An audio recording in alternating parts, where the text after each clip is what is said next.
Magandang araw po sa lahat ng ating mga kababayan. Thank you for joining us as we continue to bring you the latest updates concerning the government's pandemic response and shed light on the other equally important issues and concerns in our country today. The status of vaccinations. I am pleased to report to you that as of today, more than 20.3 million Filipinos, or 26% of the country's eligible population, have been fully vaccinated. Also, more than 23.6 million have already received at least their first dose. Overall, we have administered 44 million doses already around the country. Many cities, particularly in Metro Manila, Baguio, Cebu, Iloilo, and Davao, have already surpassed 50% vaccination of the target population. According to Secretary Galvez, we will get a total of at least 100 million doses by the end of October, which means that maybe we can expand the vaccination program to the general population and hopefully also our children within October. Also, we continue to ramp up our vaccination drive and are targeting to administer around a total of 55 million vaccines by October.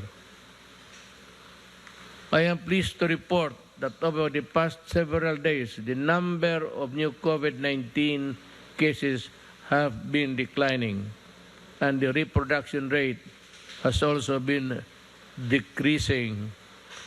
Well, maybe within the last 2 days, there was a light spike, but overall, about the entire country, it is decreasing.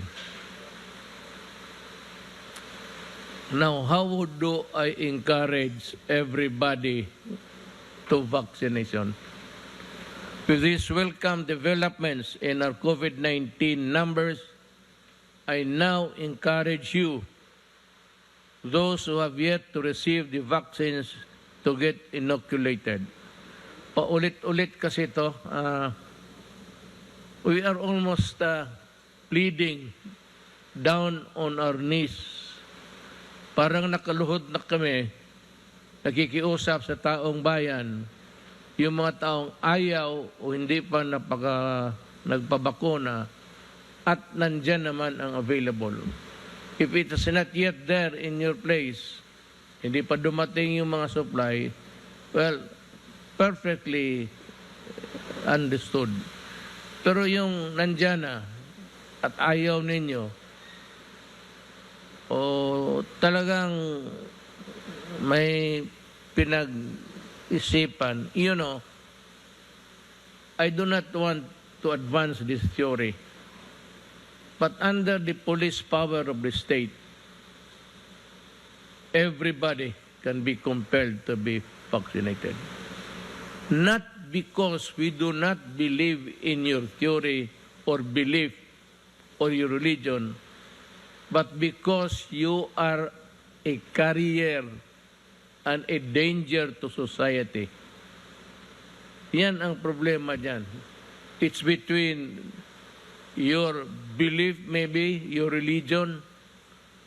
There is a division of, religion and state. Ngayon, sa ordinaryong mga araw, hindi naman nakikialam ang gobyerno. Ni minsan, government has no power to compel any religion, faith, or church to do a certain thing or not to do a certain thing. We can only cooperate.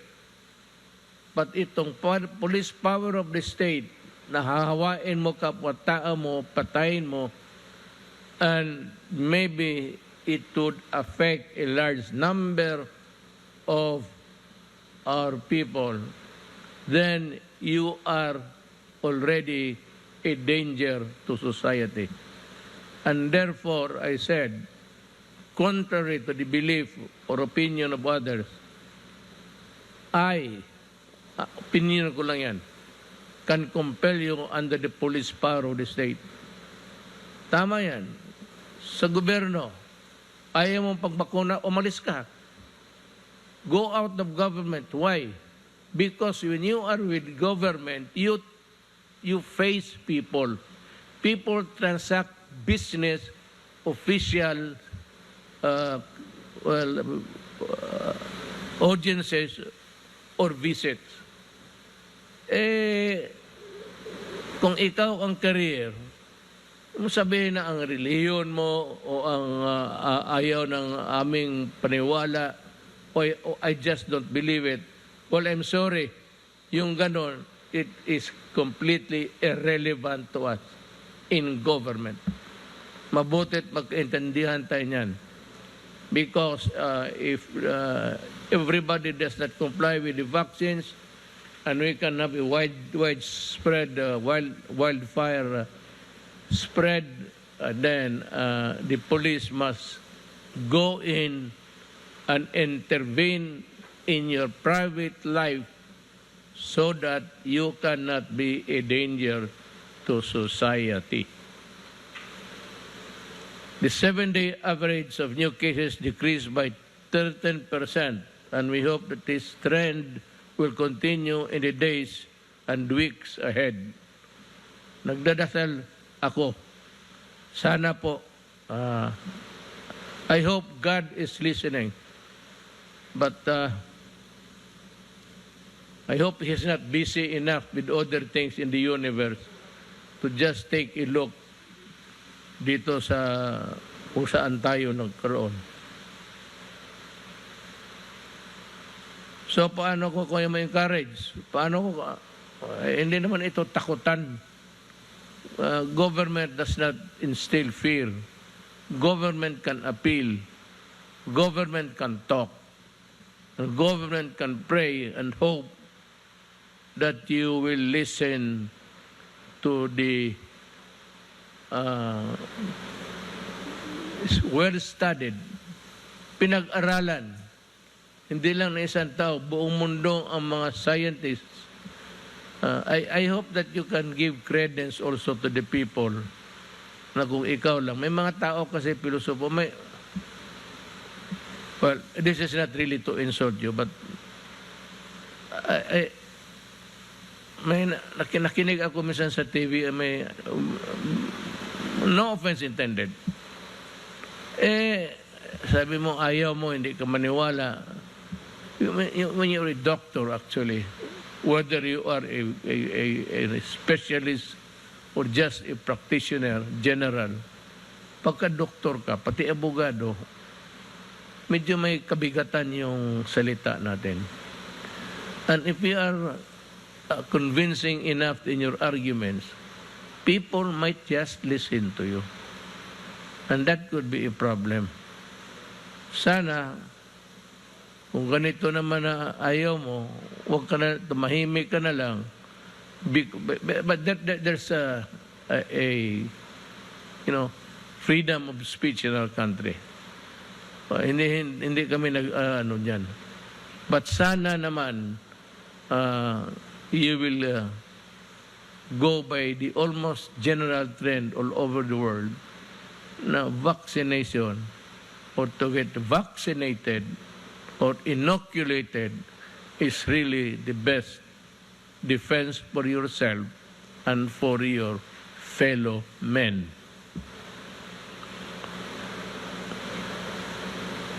With these welcome developments in our COVID-19 numbers, and now encourage those who have yet to get their vaccines to get inoculated. In our best form of defense against the virus, along with the continued observance of health protocols and guidelines. Based on data gathered by the Philippine FDA, individuals who get infected with COVID-19 more than 14 days after the second dose were only 242 out of 13.8 million who have already been fully vaccinated with vaccine, which is 0.0017. Yung karamihan, well,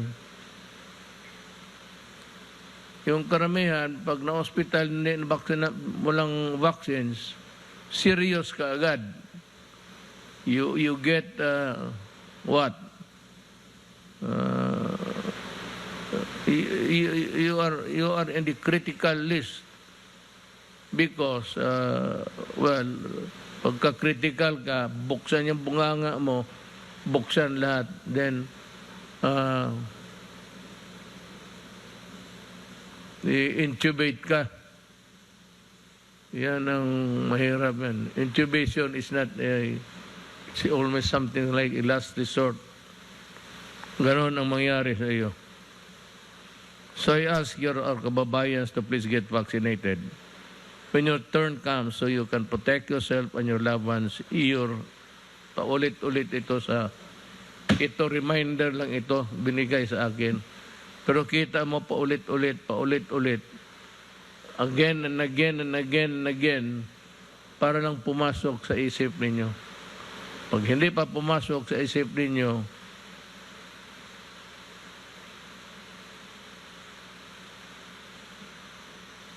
ito na naman, vaccination is also a step towards returning to normalcy so we can ease the restriction. Matagal pa tayo makabalik sa yung nakaraan, just before the pandemic. I think that it would not be, wala man tubig itong pislit ko.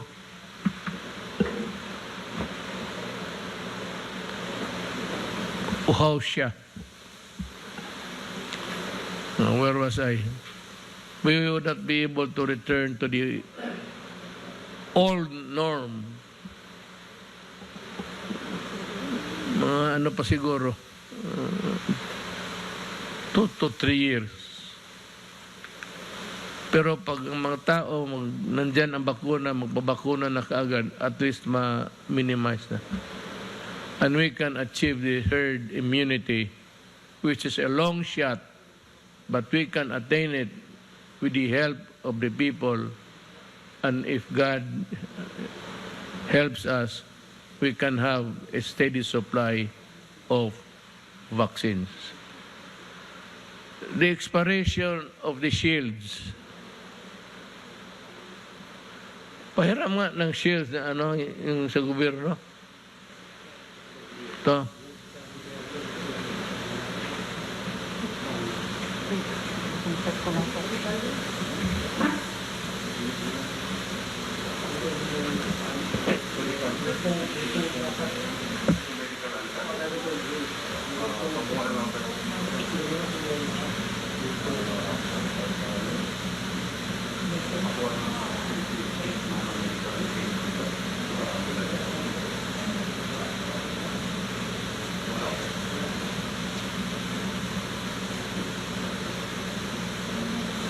Alam mo, may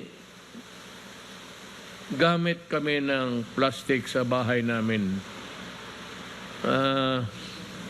Hindi naman sa bahay mismo, pero sa grahe.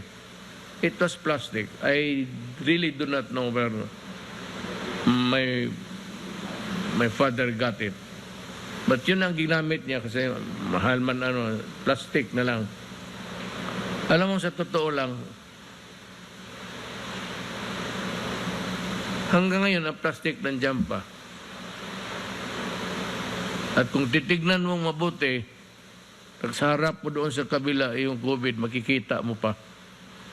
And that was about my father died at the age of 56 in 1988. Nandiyan pa yung plastic, although scratches nandyan. But after, siguro nakuha ng tatay ko mga 1992. Sa awa ng Diyos, yung plastic na yun, hindi medical grade yun. At hindi naman yung binili dahil sa pandemic. Expiration, mahirapan ako mag-ano ng medisina siguro. Pero itong makahiram lang ho ng plastic. Pare-pareho man lahat yan.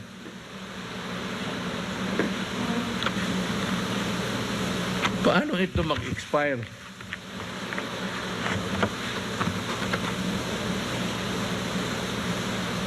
Unless abusuhin mo, itapon-tapon mo. Pero kung isuot mo lang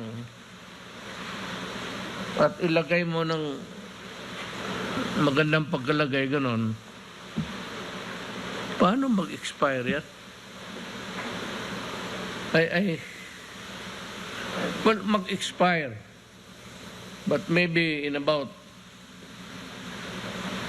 take about 10-15 years, ayan, mag-expire yan dahil sa scratches. Pag-alaga, hindi sa pag-alaga. Eh kung maalagaan mo lang yan, matagal yan.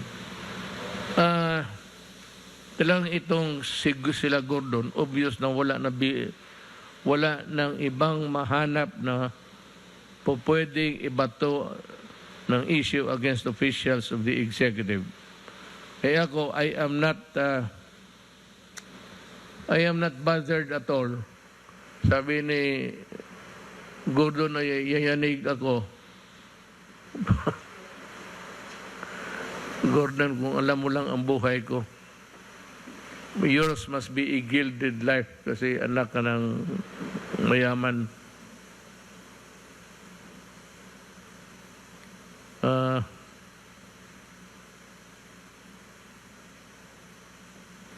Nalilito na nga ang mga senador natin, and they're trying their best to confuse everyone, even with their witnesses.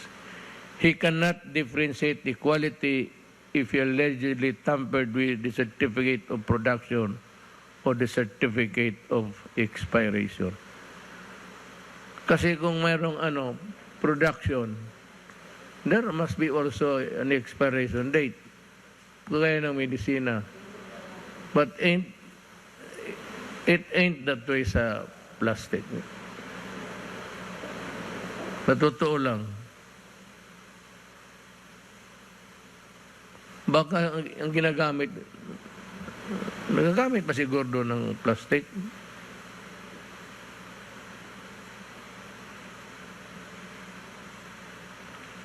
At this juncture, may ask Secretary Duque. Secretary, itong suot ko, pa-expire mo din para bakit pinapasuot mo sa akin? Kung yung binigay ninyo mag-expire, bakit mo binigay sa akin? Mamatay na lang ako, nandiyan pa yung plastic. Pakiulit nga sa mga it's a redundant story for you. Well, it's because the senators have a hard time, let me use the best term for that, comprehending all that is about this whole thing of Senate hearing. Sir. Maraming salamat ho, Mr. President at Senator Bongo, Chair ng Committee on Health at ang ating pong mga kasama, si E.S. Medialdea at mga kasama ko po sa gabinete at sa ating pong mga kababayan. Magandang gabi po sa inyong lahat. Yung pong face shield na pinag-uusapan po, ito po yung binili ng Department of Health mula po sa PSDBM na sila naman po ang nag-angkat o sila ang bumili mula doon po sa kumpanyang Pharmaly. Yung pong medical grade na face shield, katulad po dito, yung nga lang meron pong foam. May foam dito po sa bandang taas na kapag sinuot po yan, yung foam, andito po yan, ano? Yung foam po, yun ang nagiging nagde-deteriorate sa mahabang panahon. It becomes brittle. Brittle and nagiging powder, sir. At saka yung kanyang garter, nagiging brittle din po. At yun po ang tinatawag natin na may shelf life of about 36 months.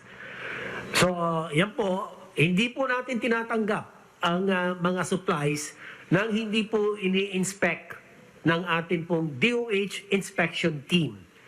Ganun din po ang akin pong nakalap na report, ang PSDBM, meron din po silang inspection team. Hindi po sila basta-basta pwedeng tumanggap ng mga supplies na hindi po ito sinusuri maigi in terms of quality o yung kalidad, yung pong quantity at in accordance with the technical specifications na yan po ang inuutos ng DOH na dapat sundin ng supplier. Otherwise, hindi po ito tatanggapin ng Department of Health. So, yun po, malinaw, meron po siyang shelf life. Ibig sabihin ng shelf life, kung iiwanan mo sa isang lugar, sa estante, naka-plastic po yan, na hindi mo gagalawin, dapat siya po tatagal ng 36 months. At ang in particular, yung pong kanyang foam ay dapat tumagal at ang kanyang garter ay dapat tumagal po ng 36 na buwan.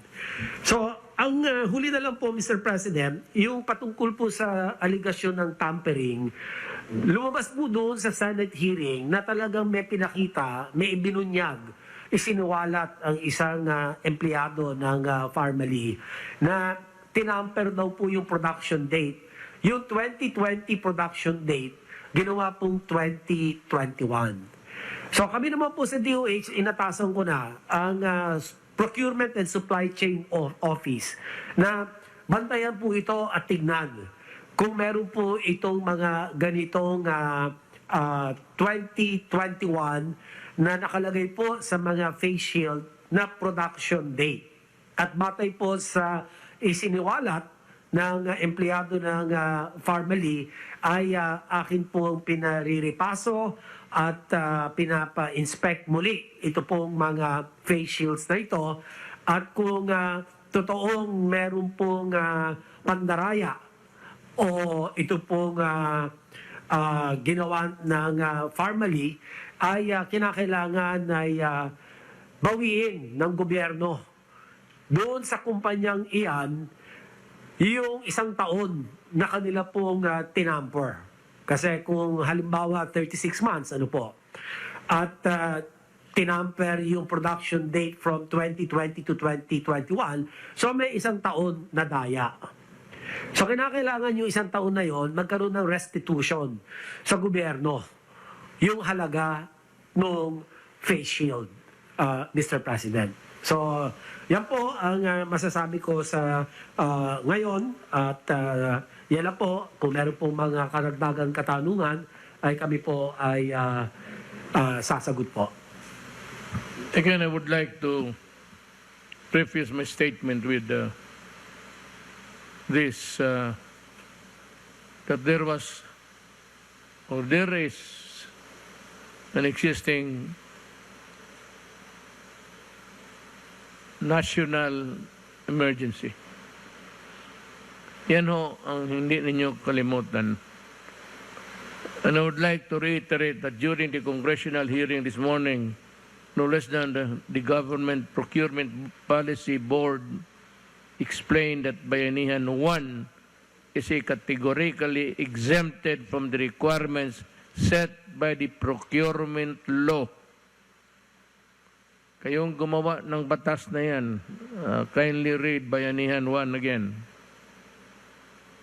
It was clear all along that the procurement of goods under Bayanihan 1 would not require minimum capitalization, net financial contracting capacity, or a single largest completed contract. These are the things that you have been hammering in the Senate hearing. Alam mo, kung ganun lang pala, bakit hindi ninyo nilagay sa batas? Na despite of a pandemic raging, we have to set these conditions to safeguard whatever you want to happen with the supplies and the medical lahat na binili ng gobyerno. Again, if only the members of Blue Ribbon Committee listen to the resource persons and to what has been said many times during the hearing, but they simply think they are infallible, like God. Merong isang tao lang dito sa universe na infallible, ang Diyos. So now you realize that you are not. The acts of desperation and poetic justice. I think it is high time to expose these people in the Senate who try so very hard to personify themselves as incorruptible and clean. Magandang abangan natin lahat ang baka maimbestiga para siya pa ang dapat maimbestigahan. Baka imbestigahan ngayon para siya pa ang makasuhan ng plunder. And I am referring to the so many cases that Gordon has to face. Maybe, I'm sure by this time, marami na nagsulat sa either ombudsman or, alam mo, ganito yan. Itong mga kaso mo, patay na ito. These cases were moribund. Alam mo, wala na, natutulog na ito. Yung ano mo, dito sa yung Subic Bay na 146 million. Ang iyo doon is about 80 something, 83. Attributed to you. So, ikaw, na-disallow yan. A new appeal, I think it has reached the Supreme Court and the COA was vindicated there. Ngayon, yung bayaran mo dapat disallowance ang tawag niyan kami sa mga gobyerno. Yan ang pagkaalam namin, pagkaalam ko, sa gobyerno man ako nagtatrabaho, ang disallowance is ibalik mo yung pera na hindi sa iyo. Natutulog ito, but sometime in 2016, the demand letter was sent to you to return the money. It has been ilan?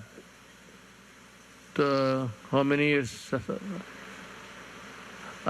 have passed?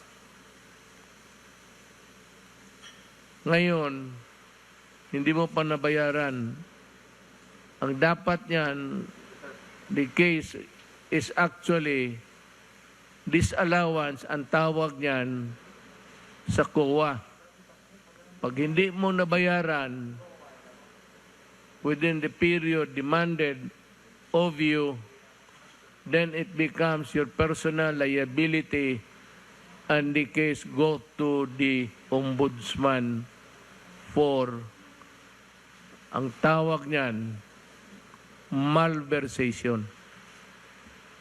You malverse the money. I mean, there could be other nomenclature of that third disallowance. But to me, pag nag-disallow, tapos napunta yan sa ombudsman, kasi doon talaga dapat mapunta yan, that is malversation to me, in my book. Sila pala ang perfect example if we discuss the difference between a red flag and observation and what has been fully audited and disallowed. Yung fully audited, yung sa na-flag ka, pero itong sa pagka may mali, disallowance.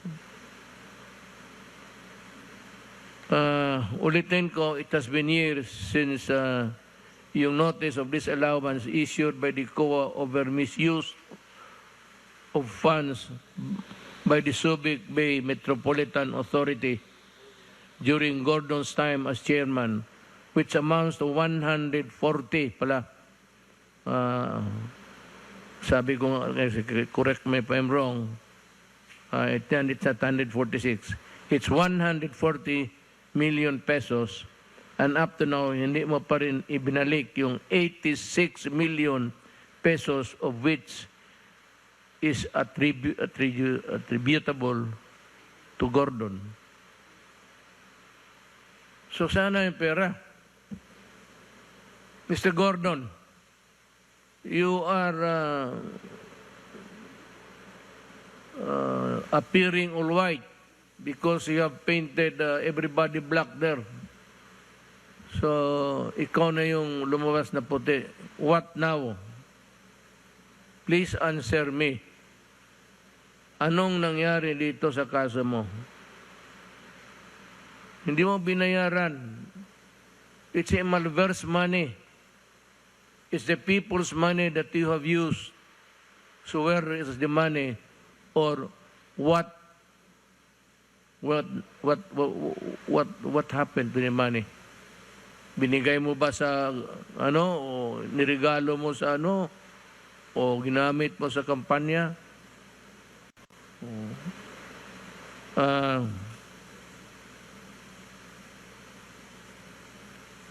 I am now asking the Solicitor General to formally ask COA to act on the disallowance and remind them of their constitutional duty to collect the 140 million pesos as stated in the demand letter of SBMA Chairperson and Administrator Isma, dated August of this year, which was sent via registered mail. And this has been duly sustained by the Supreme Court as final and executory. Yung demanda mo, inapila mo pala sa Korte yun, sa Korte Suprema. What happened was that natalo ka, and the verdict is final and executory na. So no appeal, no nothing, except for you to pay. That is the civil side of it. Yung binayarin sa uli mo yung pera, that is your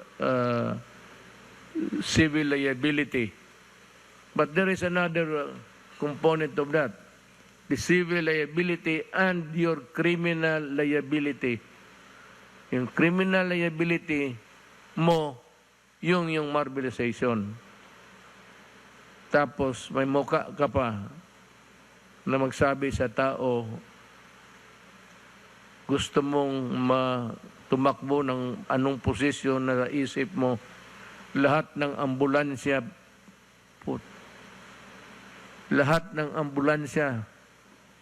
ng Red Cross, nakaplastada yung muka mo. Ako hindi naman sa Mr. Gordon, you can ask anybody in Davao. Kung meron ako niyan, may tao magsabi meron ako niyan, mag-resign ako pagka-presidente bukas. Yan ang delikadesa. Mr. Gordon, yan ang classic case of delikadesa.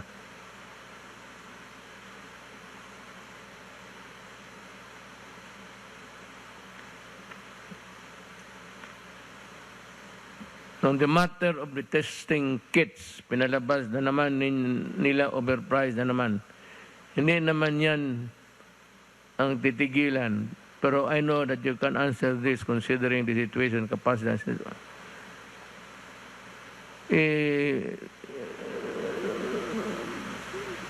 Testing kits.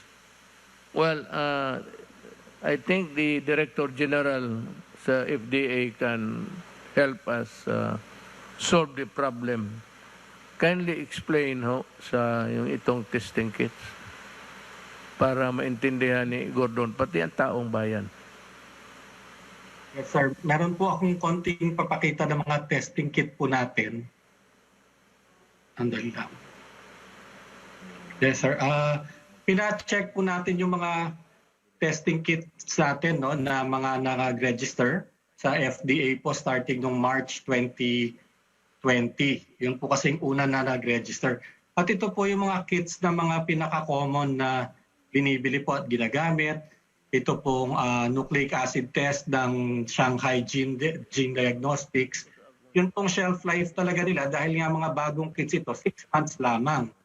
Yun pong pangalawa, ito po ay galing din pong China, Beijing Applied Biologics, 6 months din po. At yung C-Gene na yung pinakauna po na Korean kit na na-approve sa atin, medyo mahaba-haba po, 8 months yung kanya pong shelf life. Kasi nga po, mga bagong diagnostic kits ito at bago po yung teknolohiya, kaya wala naman po silang experience ng matagal, kaya may ikli po talaga ang shelf life ng kits ng panahon na yon. Ito pong SD biosensor, ito na po yung pinakamahabang nakita namin, no? 12 months po yung kanyang shelf life. Pero yung pinakamadalas pong gamitan, itong Sansure, ito po nasa gitna. Karamihan po ng mga private labs, kahit po yung Philippine Red Cross, yan po ang ginagamit, yung Sansure. At ang 6 months din po talaga ang shelf life ng kit na yan. At ito rin po, isa sa mga nabili rin po ng DOH, yung A-Star Fortitude. 6 months din po ang ano na yan, ang shelf life talaga ng kit na yan. Ito pong susunod naman po, yung primer design, yung GeneSig, mga March din po yan na-register, 6 months din. Ang medyo matagal po yung Gene Expert, pero yung Gene Expert, hindi po yan nagagamit sa iba't ibang mga machine, no? Very particular machine. At saka medyo mas ano po ito, mas lumang technology na ito na inadapt lamang to COVID. Pero kahit na ganun na medyo lumang technology na siya, 12 months din po yung kanyang shelf life. Ang pinakamahaba po dito na nakita rin natin, yung BGI po na madalas din pong gamitin, nabili rin po ng gobyerno yan. Talaga pong 6 months lang din po ang shelf life ng kit na yan. At yung Mirces po na Fortitude, ito October na po, ng bandang end of the year na po ito na-register with a shelf life of 12 months. So nung tinignan po namin talaga, mahigit halos 200 po yung in the end na-register ng mga test kits sa atin sa FDA from March to November ng 2020. Pero talaga pong lahat sila ang shelf life 6 to 12 months lamang. So wala po talagang mabibili na kit na 4 months ang mga shelf life, lalo na po nung start of the year. All testing kits were really made very quickly at developed very quickly, and ang shelf life po talaga ay 6 months lang. Kaya wala naman pong mabibili talaga ang DOH na bado ng shelf life. Yan lang po, Mr. President. Thank you.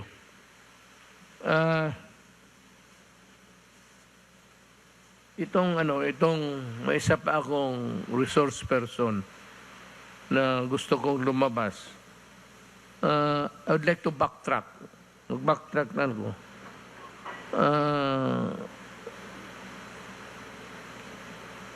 Sabi ng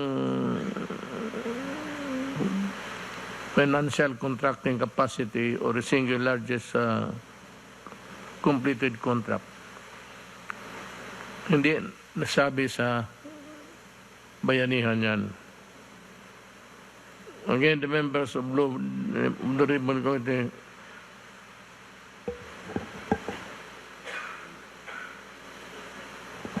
COVID na ako.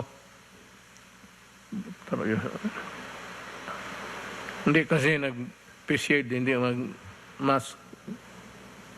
Pati lahat yan sa panel, magka-COVID yan. just to drive home the point, kasi yung witness nila nawala, yung nawala, yung auditor, nag-testify, testigos yun ni Gordon. Siya ata yung kanyang initiative to invite as a resource person yung isang auditor. Pero witness niya, when he was asked sa lower house in a hearing of the same subject matter, kung nandyan yung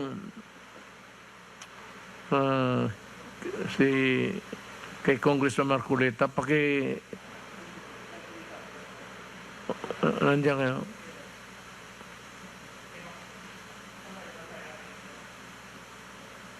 Yung hearing doon? Oo. Alam mo ba yung Bayanihan 1, Mr. Abrea? Yes, Mr. Chair. Nung ba sa Bayanihan 1, nire-require na kailangan yung supplier, tanungin mo kung saan nanggaling ang kanyang pera?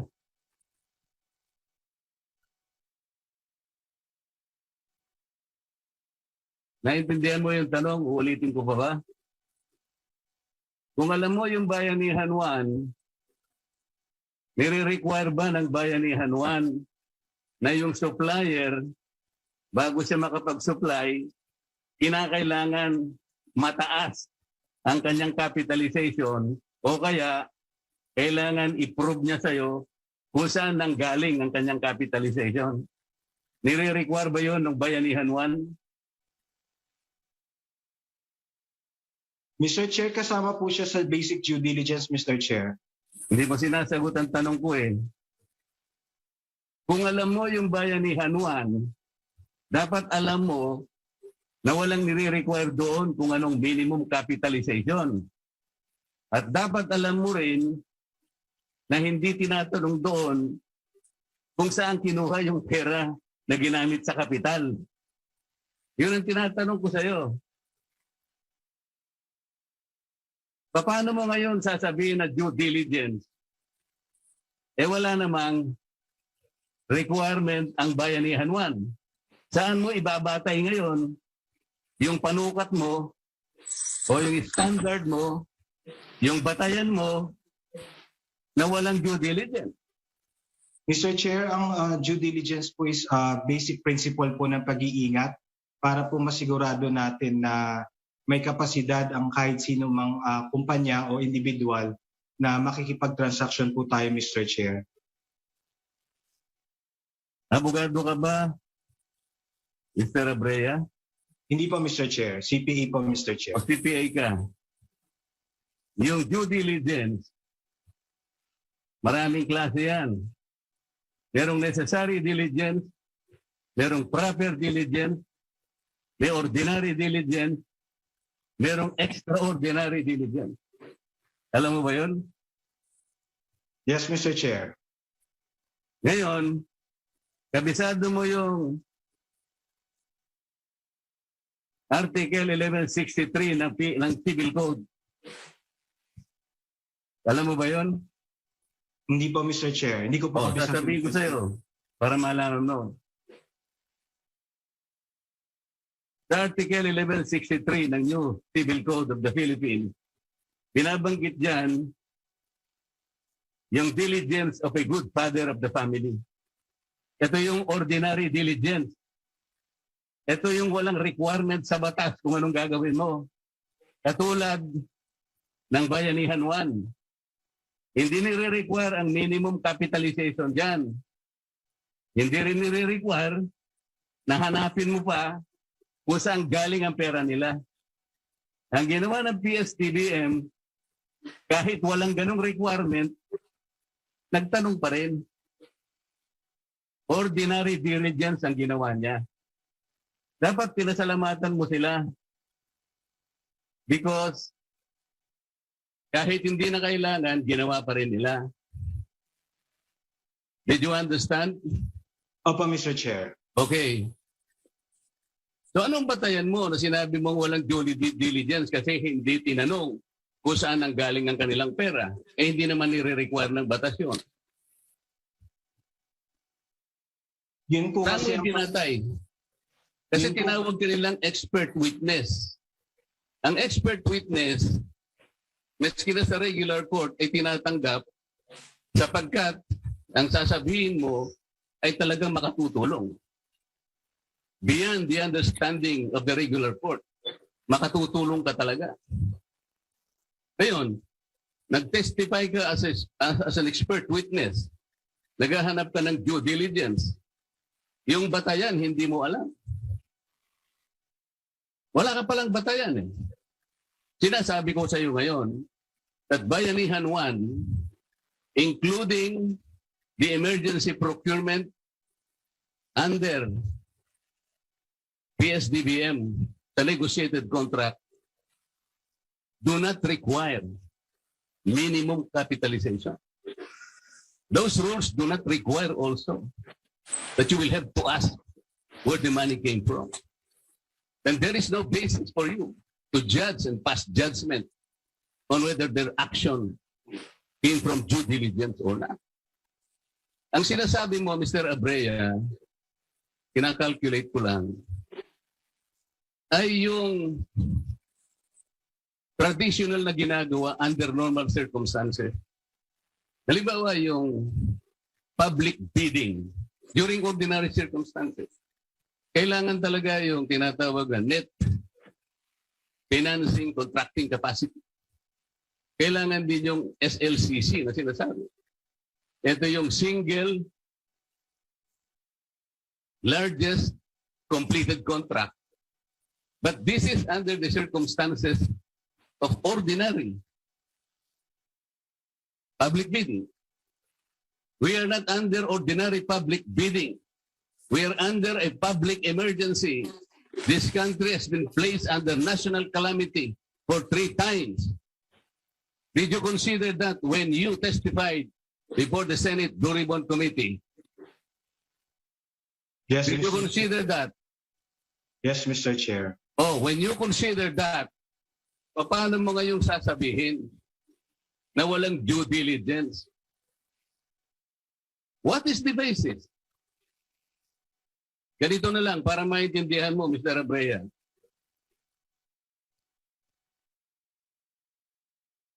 May kaanak ka na may sakit. Palagay na nating medyo delikado ang kanyang kalagayan. Sabi ng doktor sa'yo, Mr. Abrea, gumawa ka na ng paraan. Kailangan mahanap mo itong gamot na ito. Magmadali kayo, oras ang kalaban natin. Inaasahan ko, Mr. Abrea, pupunta ka sa mga pharmaceuticals, sa butika, kung ano man, para mahanap mo yung gamot na sinasabi ng doktor. Tama ba ako? Yes, Mr. Chair. Okay. Meron ngayong 3 butika ang nagsabi sa'yo. Yung isa, 10 piso lang yung gamot. Yung isa naman, 50 pesos. Pero wala silang supply. Yung isa, 1,000 pesos, siya lang ang merong supply. Anong gagawin mo, Mr. Abrea? Naghahanap ka ng gamot at naghahabol ka ng panahon. Because you are trying to save life. Yung kaanak mo. What will you do? Bibili po ako, Mr. Chair, dun sa may supply, Mr. Chair. Yung 1,000 pesos. Kahit na yung kalaban niya, 10 pesos and 20 pesos lang. Because they don't have the supply at the time you needed most. That particular drug. Tama? Tama po, Mr. Chair. Tama ka talaga. Ngayon, ibig mo ba sabihin, doon sa nagbigay sa iyo ng gamot na yun, 1,000? Tatanungin mo ba siya? Teka muna, tingnan ko nga yung capitalization mo kung tunay ka talaga. Tatanong mo ba sa kanya yon? Hindi po, Mr. Chair. Okay. Tatanungin mo ba kung saan ang galing yung kanyang capitalization? Because if you do not do that, sasabihin mo wala kang due diligence. Sasabihin ba ng kamag-anak mo Yung kapamilya mo, what is your name, sir? Mr. Mon Abrea. Mon, sabi niya, Mon, wala ka naman due diligence eh. Binili mo kagad eh. Padaskul-daskul ka naman. Bakit hindi mo muna tinanong kung yan ay may capitalization? Bakit yan hindi mo muna tinanong kung saan niya kinuha yung kanyang capitalization? Baka naman kinakailangan i-report mo yan sa AMLA. Baka hindi nagbabayad ng BIR yan. Gagawin mo ba yan, Mr. Abrea? Doon po sa gamot, Mr. Chair, hindi po, Mr. Chair. O tama. Hindi mo naman talaga gagawin. Dahil naghahabol ka ng panahon. Because you need to save lives. Halimbawa, Mr. Abrea, yung binilhan mo ng gamot na yon, ay kinuha niya lang doon sa kaibigan niya. Kasalanan ba yun kung halimbawa pumontak siya ng kaibigan niya sapagkat gusto rin niya magbenta? Hindi naman siya yung nag-manufacture nun. Pero kinuha niya sa ibang supplier. Pero yung supply, tama. Yun ang sinabi ng doktor. Mali ba yung ginawa ng supplier, Mr. Abrea? Sa tingin ko po, hindi naman po, Mr. Chair. O yun. Ngayon ko lang tumama, Mr. Abrea. Ang sinasabi natin dito, hindi tama na husgahan mo sa pamamagitan ng financial statement. Titingnan mo ang maraming bagay. Ano bang panahon natin? Di ba peligroso tayo? May batayan ba ako para sabihin walang due diligence? Dahil hindi ba tinanong ng PSDBM kung saan niya kinuha yung pera? Kung nanghiram siya ng pera? Wala ng due diligence? Hindi ba pinag-uusapan natin kung sinong nakapag-deliver? Kagaya nung halimbawa natin, yung nakapag-deliver sa'yo, yung pangatlo, medyo mahal nga lang, pero nagkataon siyang may supply. At nag-abubuhay yung kamag-anak mo. Kukwestiyonin ba ng pamilya mo sapagkat hindi ka man lang kanya nagtanong. Sino ba yung binilhan mo na yun? Tinanong mo yun kung maraming utang yun? Tinanong mo ba yung kanyang stockholders kung mga may criminal records yung mga yan? Gagawin mo ba yun, Mr. Abrea? Hindi po, Mr. Chair.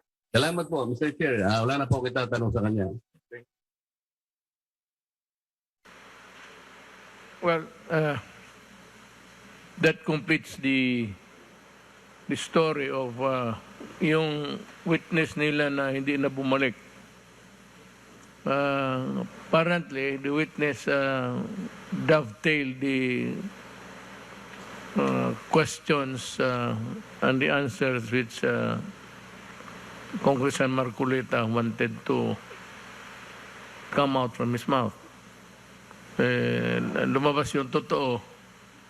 At bago yung totoo nagsasabi, hindi na wala na. After that, nawala. Hindi na makita.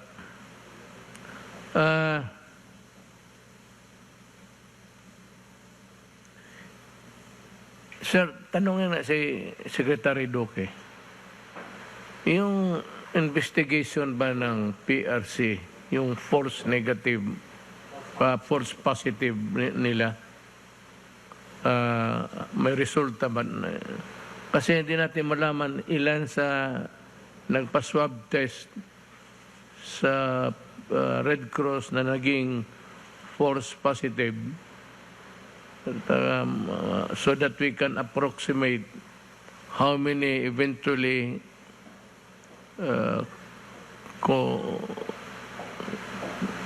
contracted the disease because of the false finding.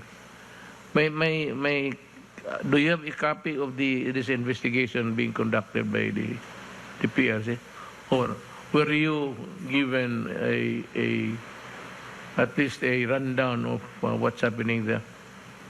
Well, Mr. President, yung pong preliminary report po sa akin ay yung sa PRC Logistics and Training Center sa Subic. Ito po yung sumuri ng mga nasopharyngeal swab. Ito po sa throat at saka sa may ilong.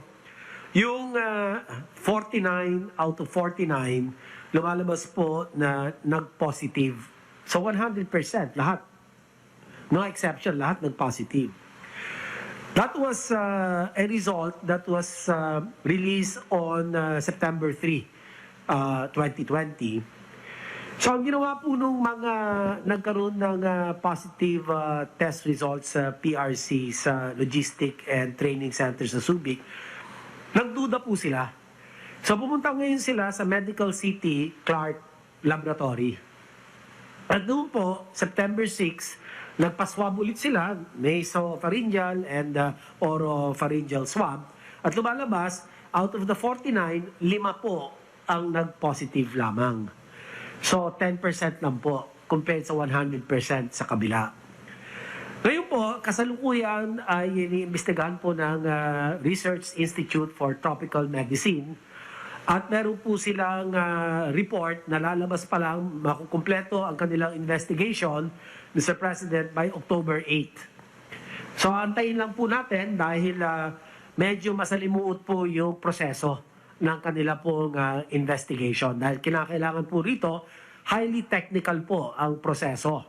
At 4 po ang mga hakbang na kanila pong ginagawa. Yung number 1, yung pagriripaso po ng mga laboratory records noong pong mga ginawang testing ng PRC at sinisiguro po nila kung tama yung testing protocol, kung nasunod ho ba talaga yung proseso.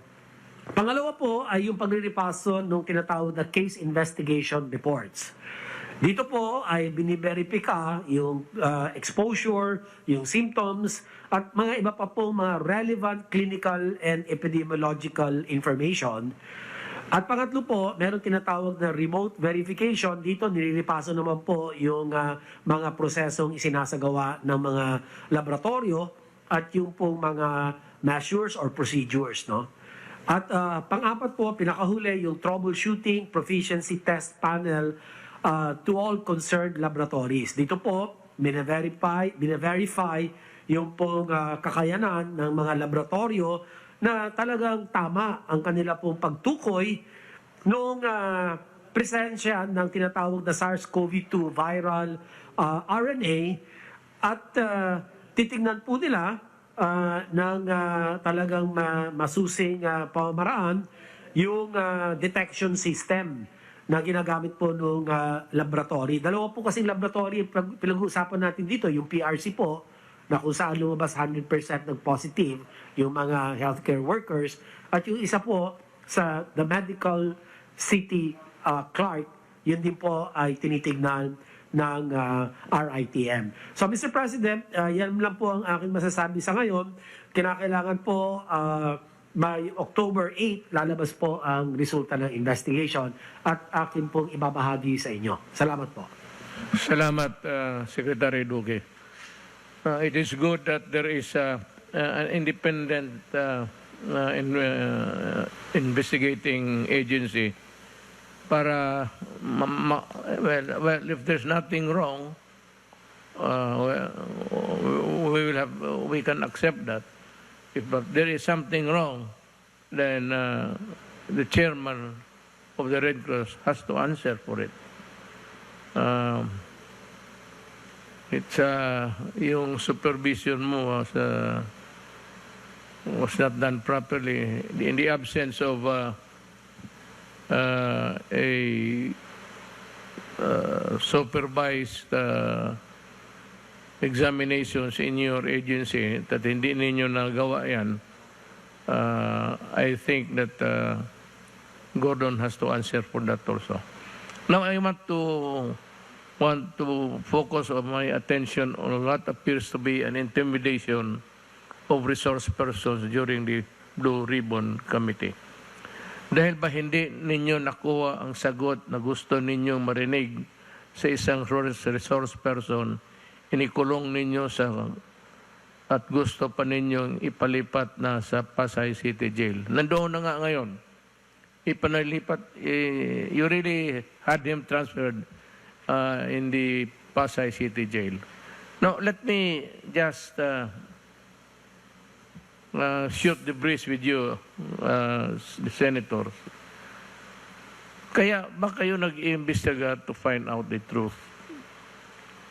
So, because if the truth is already there with you, What's the use of looking for an answer in an investigation? Magtatanong kayo. Kung ayaw ninyo yung sagot, magagalit kayo.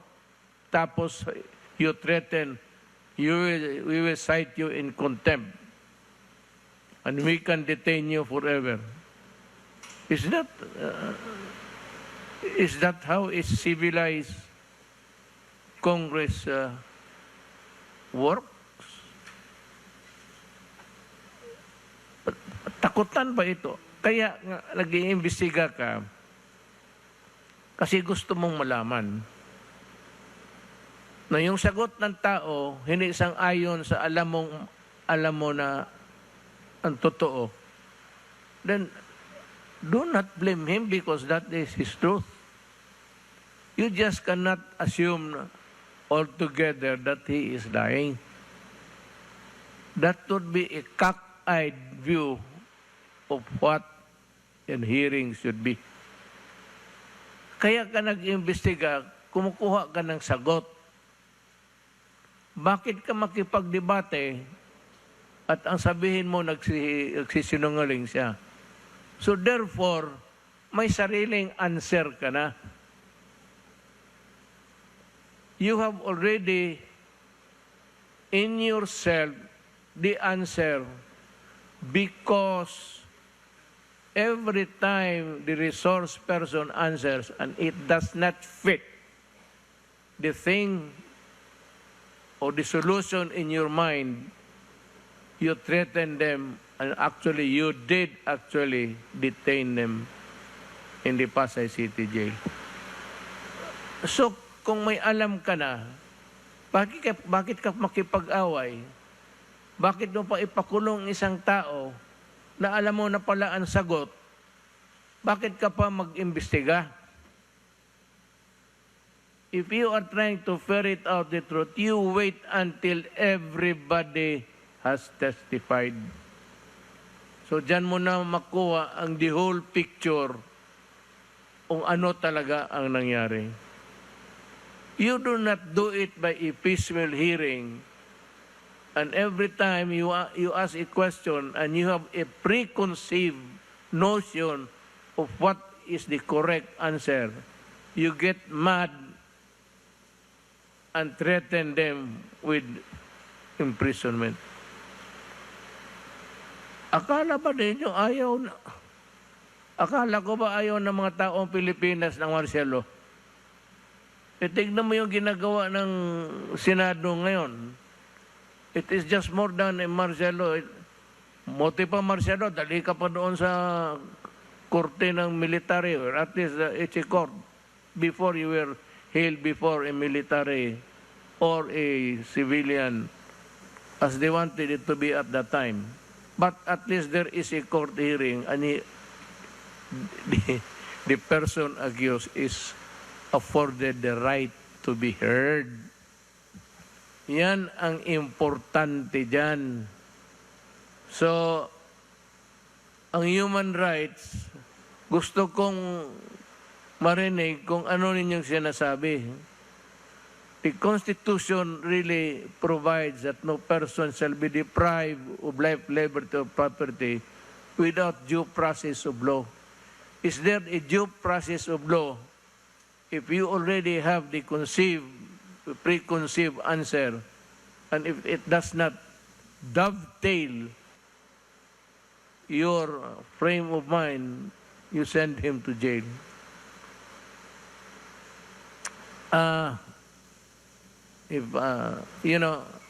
Just piece of advice. I think sino yung tao na sabi ko nga, durugin na ninyo. Yung parmalin, durugin na ninyo. Pero not at the expense of the constitutional rights of whoever is testifying there. Hindi ko ninidepensa, nagsasalita na ako bilang abogado kasi nakikita ko dito sa briefer ko, kinulong na ninyo. So what's the use of hearing kung may alam ka na pala na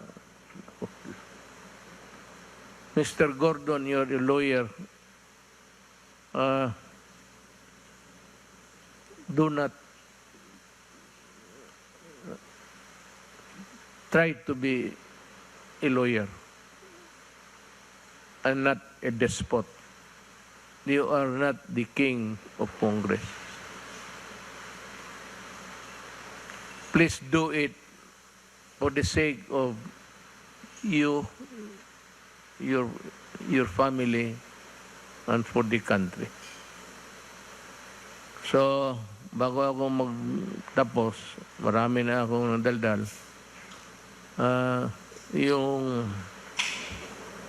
Wala na yung face shield. Ito yon. Ito yung face shield ng gobyerno. Ito yung nag-deteriorate. Foam lang to eh.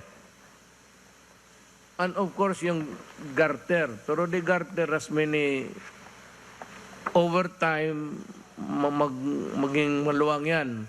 So you transfer there's a button there. Ilipat mo naman dito para higpit uli. Over time, pag maubos itong butas,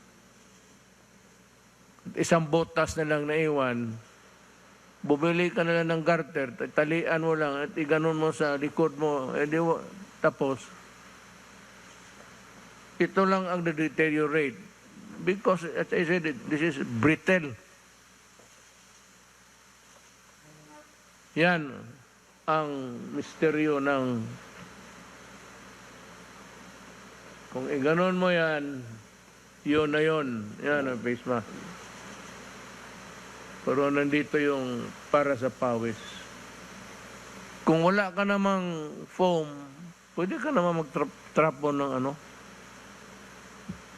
panyo mo.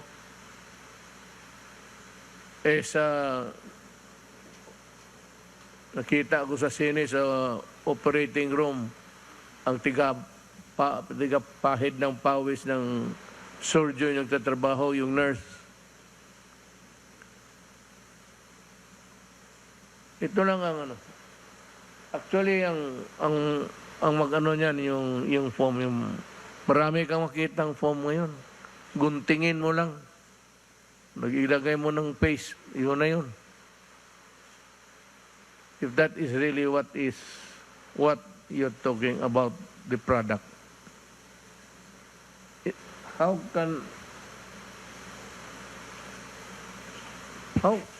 can this thing deteriorate?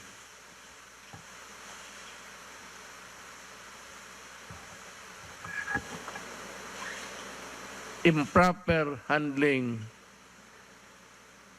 of abuse in the use of the masisira talaga.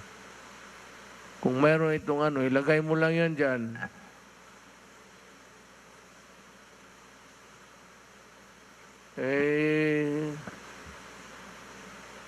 Mask, hugas at iwas.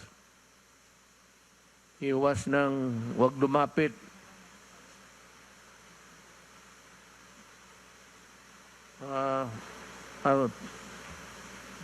Ito pa. Ito para kay Gordon lang rin. May I ask the senators if it is true that the hillmarks, HILMARC,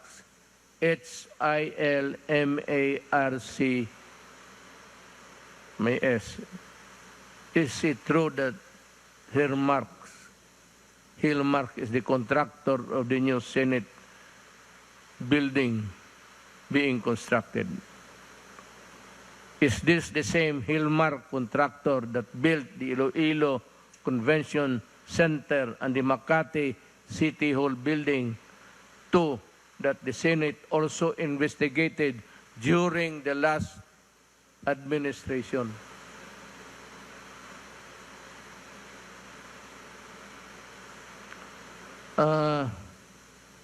Gusto ko rin malaman na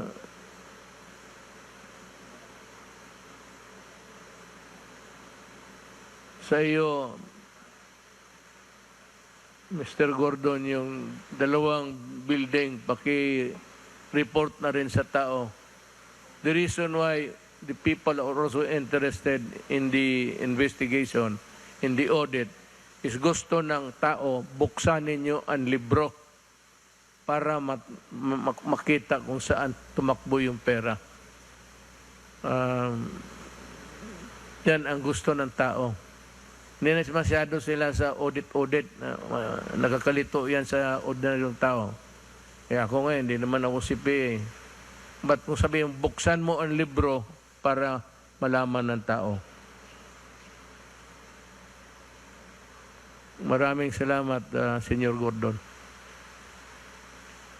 Sunod, let me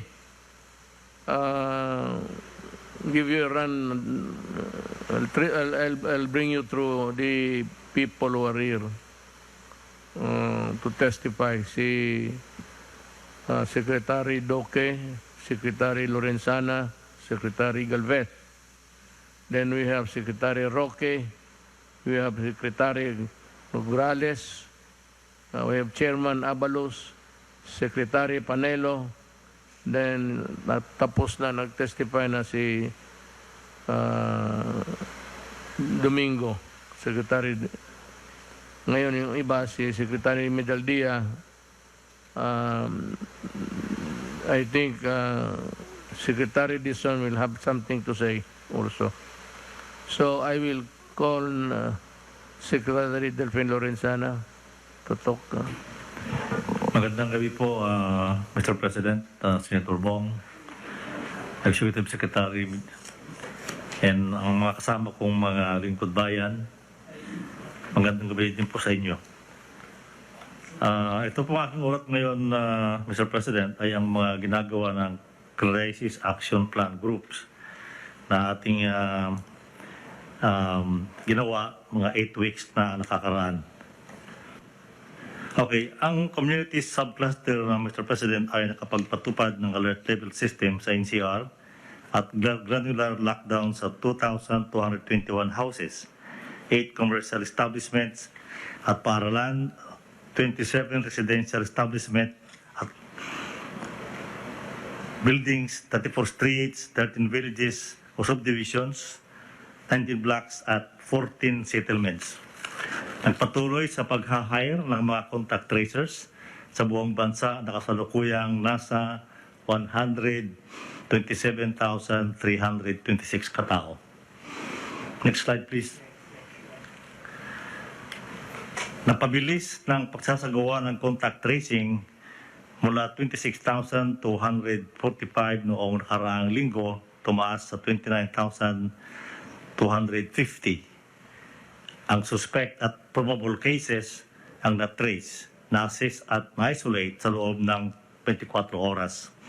Samantala, 16,908 naman ang confirmed cases na agarang na-trace at na-isolate para sa kabuuang bilang na 132,358. Napahusay ng ating testing capacity kung saan mula 19,382, 19,382,245 nakaraang linggo ay tumaas sa 19,532,516 ang kabuuang bilang ng mga individual na na-test mula noong nakaraang taon. Next slide please. Nakapagdagdag ng mga COVID-19 dedicated beds para tugunan ang patuloy na pagdami ng mga COVID-19 cases. Sa kasalukuyan, meron ng mahigit na 150,000 na kama para sa mga pasyente sa 9,106 pasilidad sa buong bansa. Mula 34% noong nakaraang linggo, bumaba ang occupancy rate sa 32.78%. Nakapagtatag ng COVID Task Force sa 81 provinces, 146 cities at 1,484 municipalities. Nakapagtatag ng isolation units sa 81 provinces, 144 cities at 1,451 municipalities. Nakapag-organisa ng mga health information centers sa 78 probinsya, 144 na syudad at 1,463 munisipalidad. Next slide please. At mahigpit na pinatupad ang minimum public health standards. Sa kabila nito, nakakalungkot na may karagdagang 262,391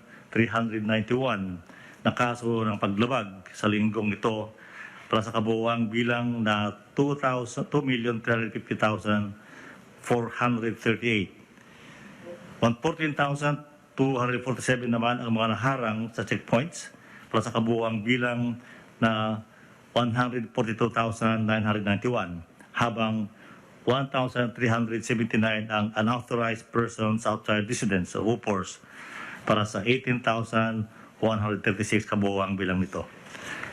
Nagpalabas din ang DSWD ng Memorandum Circular No. 11 ukol sa guidelines on the provision of family food packs in support of affected families due to declaration of granular lockdowns bilang pagkahanda sakaling palawigin pa ang pagdeklara ng granular lockdown. Next slide, please. Ilang magandang balita naman, Mr. President, mula sa ating health facilities subclusters. Bumaba ang ating healthcare utilization rate mula sa 71% noong nakaraang linggo sa 68% ngayong linggo. 1% ang naibaba sa ICU beds at 3% naman sa ward beds, subalit tumaas ng 1% ang mga nagamit na isolated beds. Nakapagdagdag ng mga licensed hospital beds sa nakalaan para sa COVID-19 mula 38.5% sa 30.57% o napakaliit lang po, 0.07% kayong linggo increase. Mula 4,349 naging 4,426 ang bilang ng ICU beds. Samantalang mula 21,000 tumaas sa 21,208 ang bilang ng isolation beds at mula naman sa 15,814 ay 16,000 na ngayon ang ward beds. Next slide, please. Napag-alamang 67% o 67% sa ICU at 84% sa mga intubated patient ang hindi pa nabakunahan. Kaya naman patuloy tayong nananawagan sa ating mga kababayan na magpabakuna laban sa COVID-19 upang maiwasan ang pagkakahawa o pagdanas ng malalang sintomas nito sa maaaring humantong sa pagkamatay. Patuloy nating titiyak na may kasapat na healthcare professionals na kumakalinga sa mga COVID-19 patients mula 9,363 o 91.88% ay nasa 9,672 na or 94.84% ang na-hire sa kasalukuyan. Patuloy din nating sinisiguro ang karampatang allowances at incentives nila. Pagtitiyak ng karagdagang 325 million na pondo para sa mga DOH hospitals sa buong bansa para sa gamot, PPEs, medical supplies, pasweldo at benepisyo sa mga health workers at iba pang kailangan. Pagpapalabas ng mga sumusunod na patakaran o sa paggamit ng medical oxygen DOH Memorandum Number 2021-0357 on the revised contingency plan to secure enough oxygen supplies in hospitals during a COVID-19 surge. DOH Administrative Order Number 2021-0042 on COVID-19 surge response plan for health facilities. DOH Circular Number 2021-0291 on suggested retail price of medical oxygen products at DTI Memorandum Number 2021-0395 regarding the issuance of a regional IETF resolution on the prioritization of production and distribution of medical-grade oxygen. Nagsagawa rin ng planning workshop noong September 17 ang DTI para maibsan ang kakulangan sa supply ng medical oxygen. Next slide, please. Mula naman sa ating borders subcluster, tumaas ang bilang ng mga na-quarantine na mga returning overseas Filipinos mula 157,293 noong nakaraan sa 169,434 ngayong linggo o 68,814 nito ang land-based OFWs, 51,720 ang sea-based OFWs at 44,723 ay mga non-OFWs. Pinalawig ang implementasyon ng One Health Pass sa mga pasahirong bumabalik sa Pilipinas.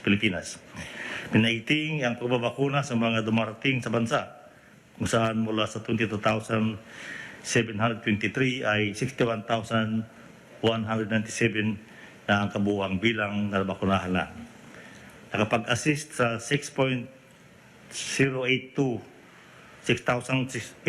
nating kababayang nakabalik sa bansa, nalulan ng 26 bayanihan flights. Nakapagdagdag ng quarantine rooms para sa mga balikbayan. Nasa 11,710 na ang kabuuang bilang ng mga ito sa NCR, Clark, Cebu, Davao at Subic Bay na may occupancy rate na 45.58%. Mayroon ding mga 912 isolated rooms para sa mga balikbayan na may occupancy rate ngayong 70.5%. Tayo ay nakatulong sa mga 12,458 seafarers. Nagpalawig sa balik probinsya at uwian na program kung saan 377,696 ang natulungang makauwi sa kanilang probinsya sa pamamagitan ng mga flights sa NAIA. Samantala mula 301,664 ay tumaas naman sa 303,883 ang naisakay ng libre sa bus sa PITX. Nagtalaga ng mga pulis, OWA house parents at PCG marshals para bantayan ang mga quarantine facilities sa mga NCR para sa returning overseas Filipinos at nagpaigting ng pagbabantay sa ating mga international borders kasama ang katimugang bahagi ng bansa o yung mga lugar dyan sa may pagitan ng Sabah at Pilipinas. Last slide, please. Ang pagbabakuna naman po ng AFP ay meron na tayong nabakunahan na 97,411 o 68% ng kabuuang bilang ng mga sundalong fully vaccinated lamang sa COVID-19. Ang huli ko pang ulat, Mr. President, ay yung utos na mag-deploy tayo ng mga medical doctors at nurses sa mga hospital dito sa Manila. Meron na po tayong naipadalang dalawa noong nakaraang linggo, pero ngayon po ay nakapag-ipon na naman yung Surgeon General ng 5 doctors at saka 20 nurses na pwedeng i-deploy sa mga hospital sa Manila. Ang Surgeon General po, Mr. President, ay nakikipag-ugnayan na sa DOH para malaman nila kung saan i-deploy ito. Sila na pong bahala. At saka gagawa pa po ng memorandum of agreement between the AFP Surgeon General at ang DOH. Yun po ang ulat po ngayong gabi, Mr. President. Salamat po. Thank you, Secretary Lorenzana. This time I'd like to call Secretary Galvez, Galvez to give his talk.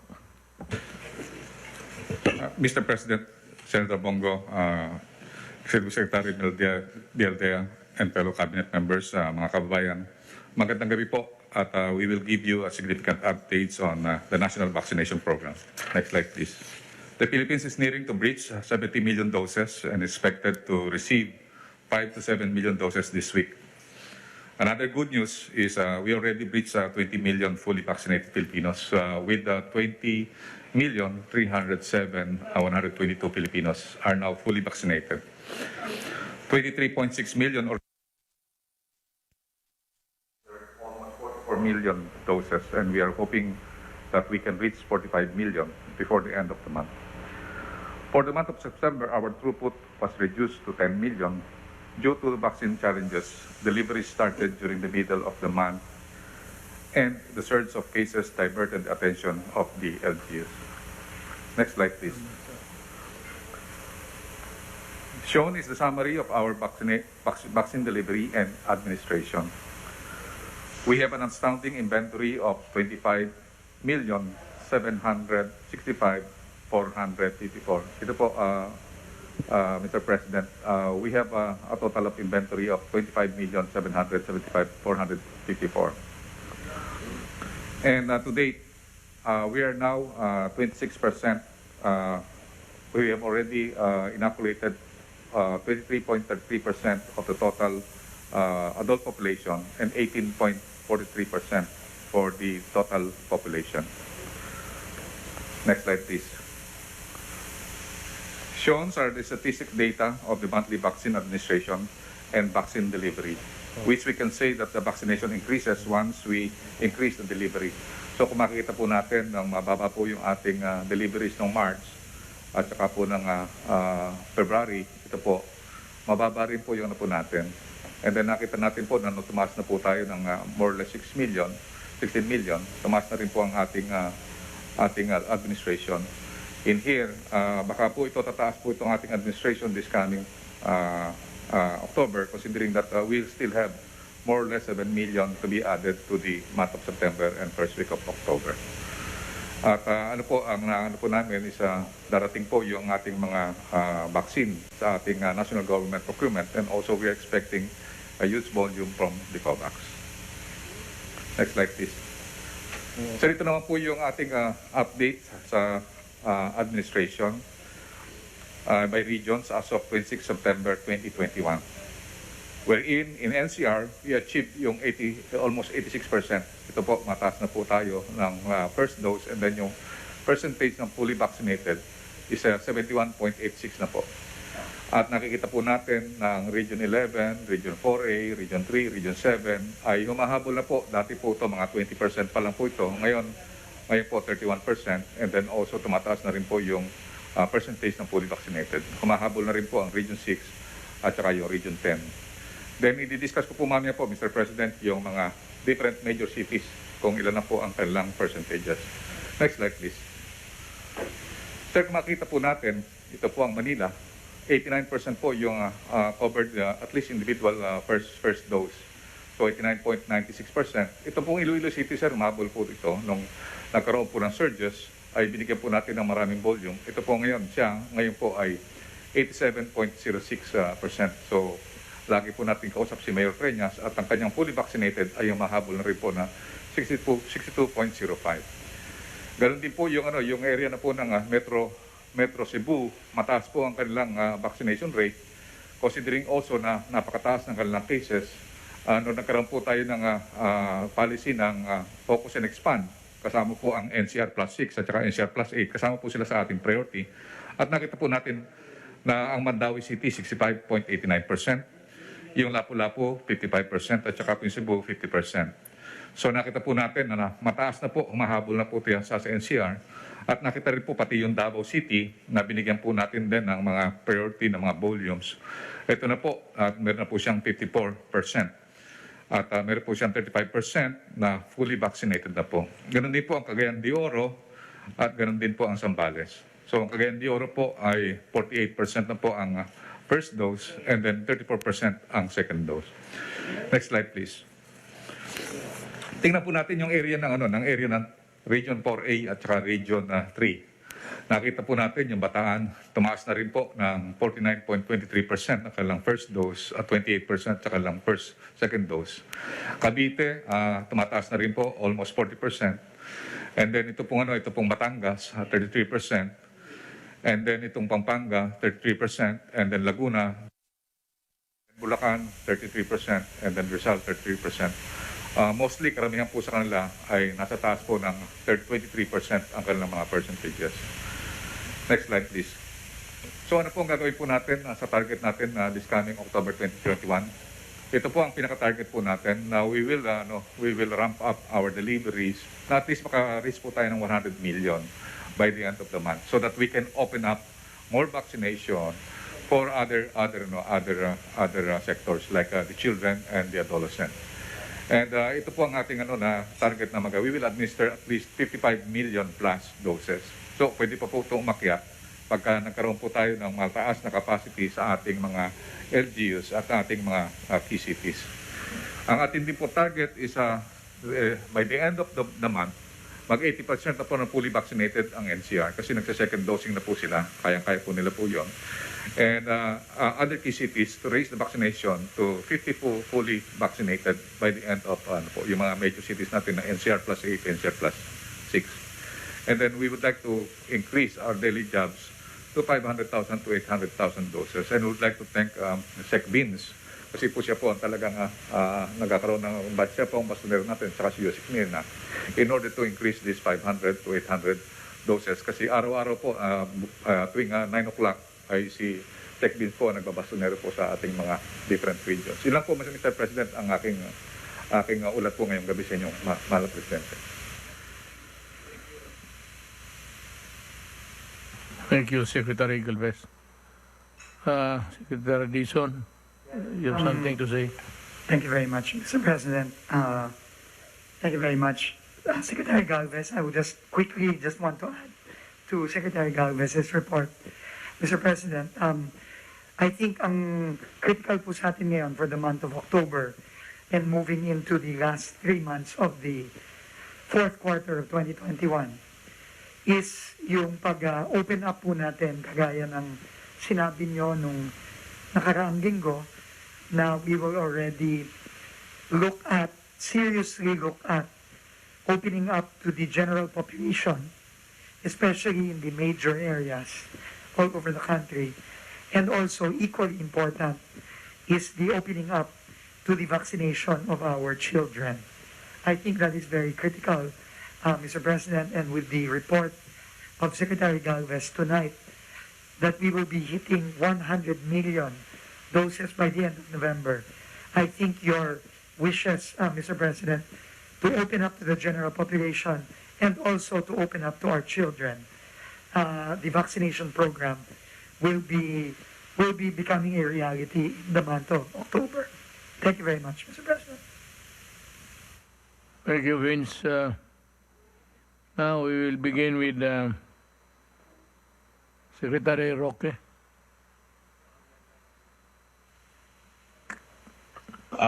Bago po yung aking prepared na presentation, ay isa-summarize ko lang po uli kung anong nangyayari sa Pharmaly, no? Dahil importante po na maintindihan ng taong bayan kung ano na po ang napatunayan sa Senado, no? Now, unang-una po, meron ba hong overprice?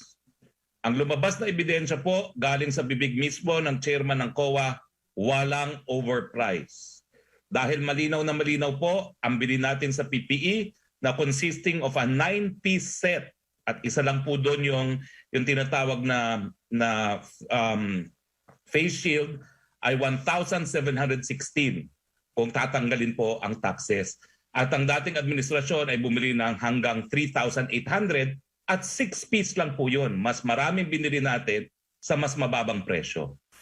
Doon naman po sa face mask, bagamat nag-aagawan po ng mga panahon na yon, napakita po natin na yung halaga ng binili ng face mask ay pasok pa rin po doon sa suggested retail price na umiiral yung mga panahon na yon ng Abril kung saan simula pa lang po ang pandemya at nag-uunahan ang lahat ng bansa ng daigdig para makakuha ng face mask.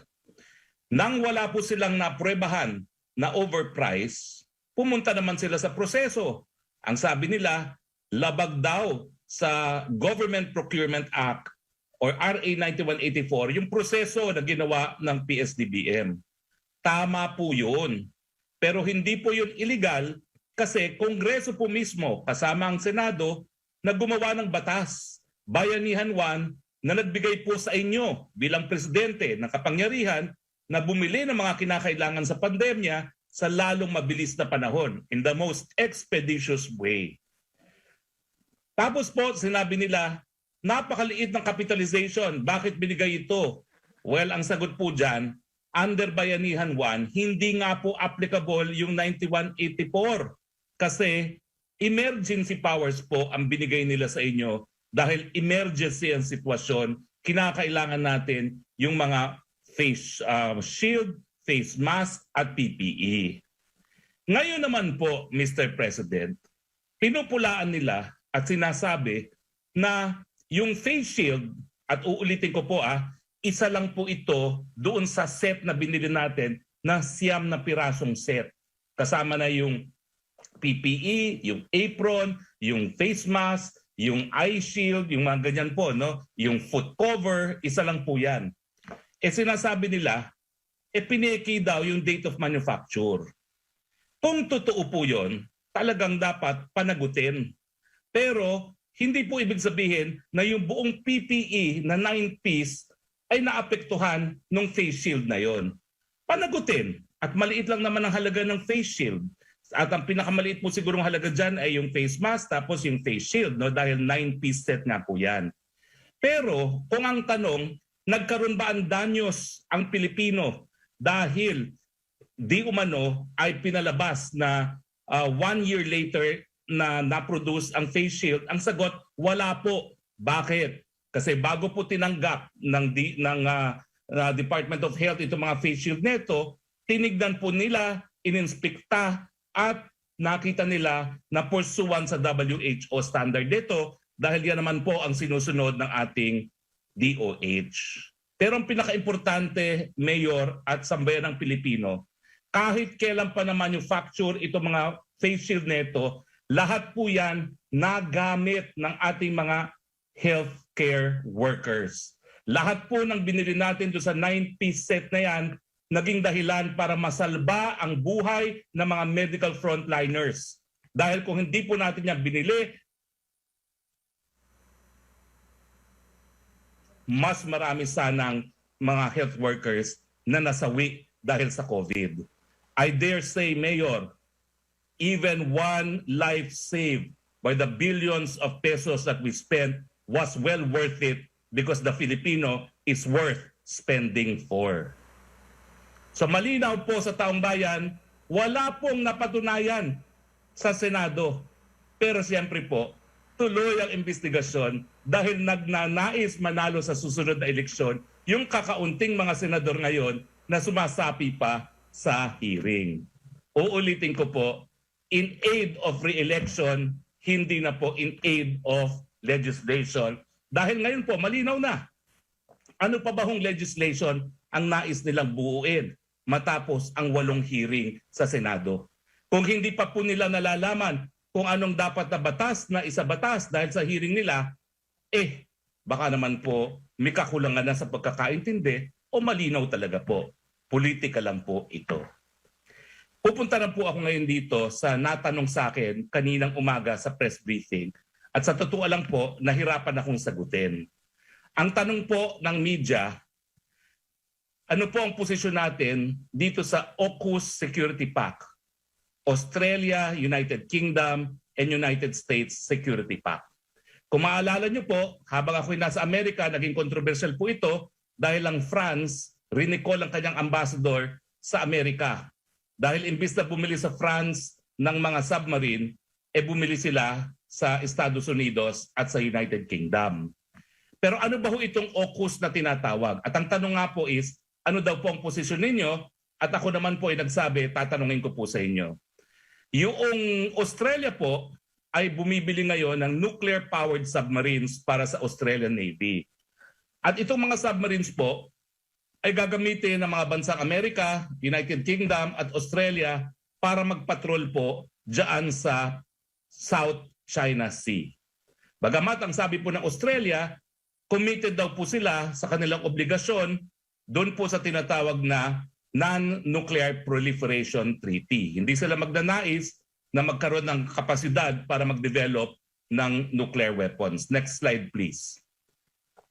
Now, ang sinagot ko po kanina dahil hindi pa tayo nakakapag-usap, hindi ko pa po alam kung anong posisyon ng presidente natin, pero ang importante po as chief implementer of our laws including the Constitution, nakasaad po sa ating saligang batas, Article 2, Section 8, the Philippines, consistent with the national interest, adopts and pursues a policy of freedom from nuclear weapons in its territory. Bukod pa po dyan, kasapi po tayo sa isang tratado sa ASEAN. Next slide please. Ito po yung Bangkok Treaty na nagsasabi na lahat tayong mga 10 miyembro ng ASEAN ay naninindigan na dapat yung buong teritoryo natin bilang ASEAN ay manatiling nuclear weapon-free zone. Next slide po. So ang unang-una ko lang pong sinabi, dahil hindi pa tayo nagkakausap, kinakailangan matupad at magalang yung probisyon ng ating saligang batas na nuclear-free ang ating teritoryo, hindi lang sa Pilipinas, kung hindi sa buong Southeast Asia. Next slide please. Ito po ang mga sinabi ito po yung paglalayagan, no, ng mga submarines na bibili na yan. Next slide please. Ito po ang mga sinabi ng iba't ibang bansa ng ASEAN. At kaya nga po nag-aantay ang media kung anong paninindigan nyo. Ang Indonesia po is deeply concerned over the sandali lang po sasarado ko to, over the continuing arms race and power projection in the region. Ang Malaysia po, ang sabi nila, AUKUS could potentially provoke other powers to act more aggressively, especially within the South China Sea region. Next slide please. Ang Vietnam, ito po ang pinakamatinding kalaban ng China, ay ang sabi niya, mas cautious po siya at sinabi niya na it would keep track of the situation while urging all countries to ensure peace, stability, cooperation, and development in the region. At ang Singapore naman po, it hoped that AUKUS would contribute constructively to the peace and stability of the region and complement the regional architecture. So, malinaw po doon sa mga nabasa ko na karamihan po ng mga bansa sa Southeast Asia ay concerned doon sa dalawang bagay na mas matitindi po yung magiging hidwaan at pangalawa po ay importante po na hindi magkaroon ng kumbaga arms race sa rehiyon, no? Maraming salamat po, Mayor. Salamat, Secretary Roque. I'd like to call Secretary Nograles the speaker. Secretary Nograles. Maayong gabi, maayong adlaw, Mr. President, Senator Bongo, ES Mejaldea at mga kasama natin sa gabinete. Yung i-report ko po muli are basically yung accomplishments ng mga opisina under your office, no? So for this purpose, yung Cooperative Development Authority. Kung nandyan po yung slides, if I may request it to be flashed. So yung sa Cooperative Development Authority is one of the offices under the Office of the President. At syempre sa panahon ng pandemya, importante na matulungan ang mga kooperatiba, lalo na yung mga kooperatiba na lubos na naapektuhan dahil sa pandemya. Based on the Constitution, we are also mandated to promote the viability and growth of cooperatives for equity, social justice, sustainable economic development, and to support cooperative development. Tuloy-tuloy po ang trabaho na ginagawa ng inyong Cooperative Development Authority or CDA kahit ongoing po ang pandemic at nagagawa nila ito sa pamamagitan ng mga online platforms. Isa sa ginagawa ng CDA, lalong-lalo na sa panahon ngayon, ay yung Electronic Cooperative Registration Information System or eCoop RIS. Sa pamamagitan ng online platform na ito, ay nakakapag-reserve po ng cooperative name ang mga bagong kooperatiba, na evaluate at na-approve din po yung application nila for new registration at sa pag-amend ng kanilang papeles and the recognition of their branch or satellite or laboratory. Ito'y alinsunod na rin po sa Ease of Doing Business Law at dahil dito, na-reduce po yung processing time ng lahat ng applications at yung human intervention lalo na. At nakakapag-rehistro po tayo ng mga bagong kooperatiba kahit na nasa kaligtaan tayo ng pandemic. Yun lang po. Maraming salamat, Mr. President. Thank you, Congressman Nograles. May call on Chairman Abalos. Maraming salamat po, mahal na Pangulo. Magandang gabi po, Senator Bongo, ES Mejaldea, sa lahat po ng mga cabinet members, sa ating mga kababayan, magandang gabi po. I-report ko lang po, Mr. President, na halos 3 araw na lang po ang naiiwan bago matapos na po ang pilot itong alert level at general lockdown sa Kalakang, Maynila. So far, tama po kayo kanina at sama po si Secretary Duque, ang numbers ay napakaganda po in the sense na talagang pababa po. No? Titignan po natin, bago po tayo mag-start ng pilot, ang active cases po noong September 15 sa Kalakang, Maynila, ito po yung data sa mga mayors na binibigay sa MMDA ay 40,000, Mr. President. Pero noong 26, from 40,000 noong September 26, ito yung bumaba ng 29,405. No? At ito din sinusuportahan ng dalawang datos. No? Number one, nung pong September 20 or 1 week ago, yung pong reproduction rate ayon sa Okta mismo ay 1.13. And this is very, very conservative, Mr. President. Ibig sabihin, nanganganak ng 13. Pero nung September 26, naging 0.98. Ibig sabihin, talagang nagpatuna, bumaba na po. No? At yung pong growth rate nung pong September or bago mag-start ang pilot test, ito po ay 24.33%, sabi ng DOH. No? At nung 1 week ago, ito ay naging 12%. At nung 25, ito ay naging negative 20%. Negative 20 po. No? So kung titignan po natin itong datos, tapos yung pa mga negosyo na nabuksan, yung 4, napakaganda po, napakasigla. Ang ganda na experimentation sa mga restaurant, yung mga vaccinated na pinapapasok. No? Maganda po implementasyon sa mga LGUs, maganda sa mga barberia, sa lahat po. Napakasigla po nitong 4 na binuksan natin. So far, so good po, Mr. President. Although, nagsabi ang Department of Health that for the last several days lang, medyo konti raw ang nagre-report sa bakuna, sa mga testing, no? Sa mga testing daw. So we will just have to fix that, sir. No? At hopefully, we're just praying na sana gumanda para makagraduate naman ng Metro Manila. Doon naman po sa report ni Secretary Galvez, talaga pong good news po yun na ang daming bakunang babaksak, tsaka kay Sec Vince, naghahanda na po ang mga mayors sa pre-registration ng mga bata from 12 to 17.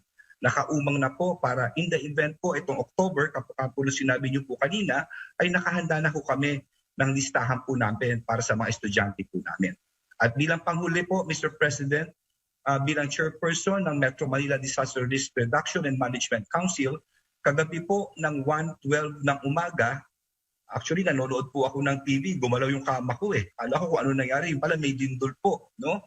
Wala naman pong damage at walang casualty sa Kalakang, Maynila at intensity 4 po ang naranasan po ng Metro Manila. Yun lang po, Mr. President. Salamat po. Nakakakaligaya yung report mo, Chairman. We go now to Secretary Panelo. Sal. Magandang gabi po, Ginoong Pangulo, Senador Christopher Bongo, Executive Secretary Salvador Bedellea, ang kasama sa kabinete, at mga kababayan. Ginoong Pangulo, nandito po ako ngayon sa Angusan del Sur sa paanyaya ng Department of Health, Drug Abuse Treatment and Rehabilitation Center. Ito po ay pangalawang taon ng kanilang anniversary. And I remember, ako po ang nag-inaugurate ng Rehabilitation Center. Sabi nga nila, 5 years ago, the same date, September 27, naririto ako. Ibig sabihin, nagsisimula pa lang po ang inyong Panguluhan nung nagtayo sila ng Rehabilitation Center. At marami na po ang mga naging biktima at mga naging addict ng illegal na droga ang nagamot at na-rehabilitate. At bukas po ang inauguration. And since dumating po kaninang hapon, sa paanyaya naman po ni Congressman Eddie Bong Plaza at ni Governor Santi Plaza, nagtulong po ang 14 na alkalde ng Agusan del Sur kanina.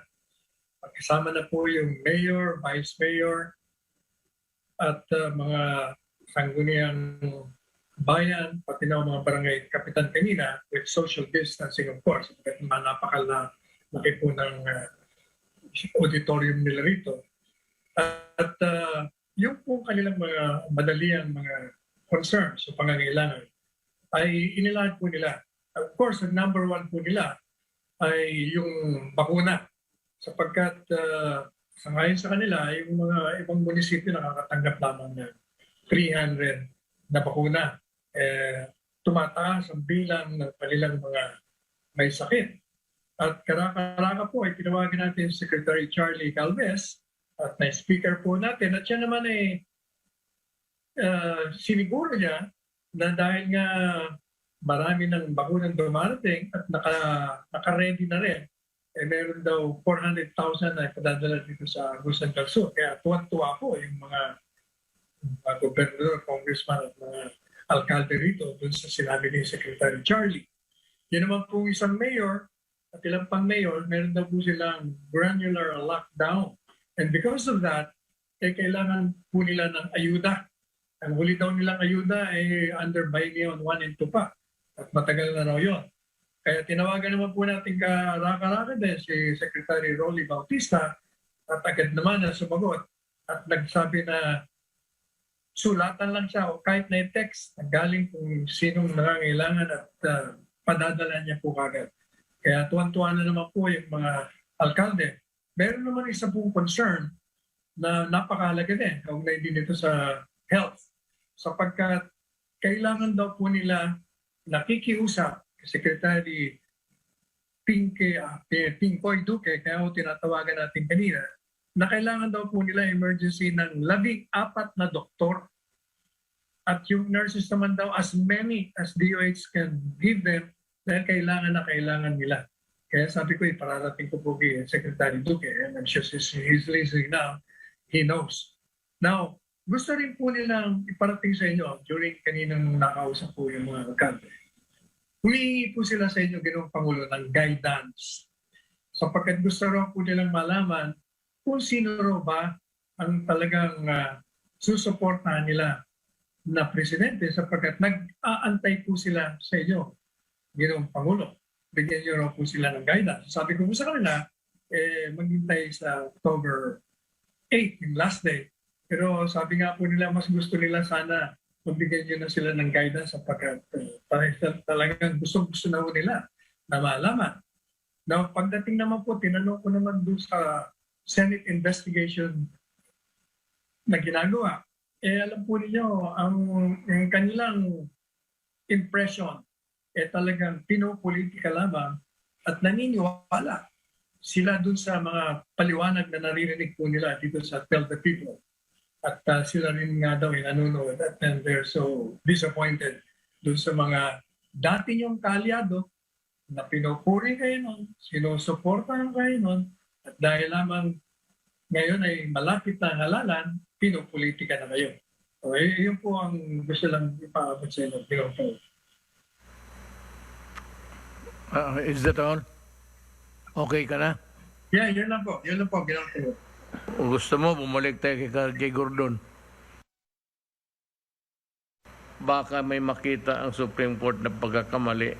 Talagang marami marami akong nakita as a lawyer. I said I'd like to discuss again the right of a person to incriminate himself. Yung pagsabi hindi naman sa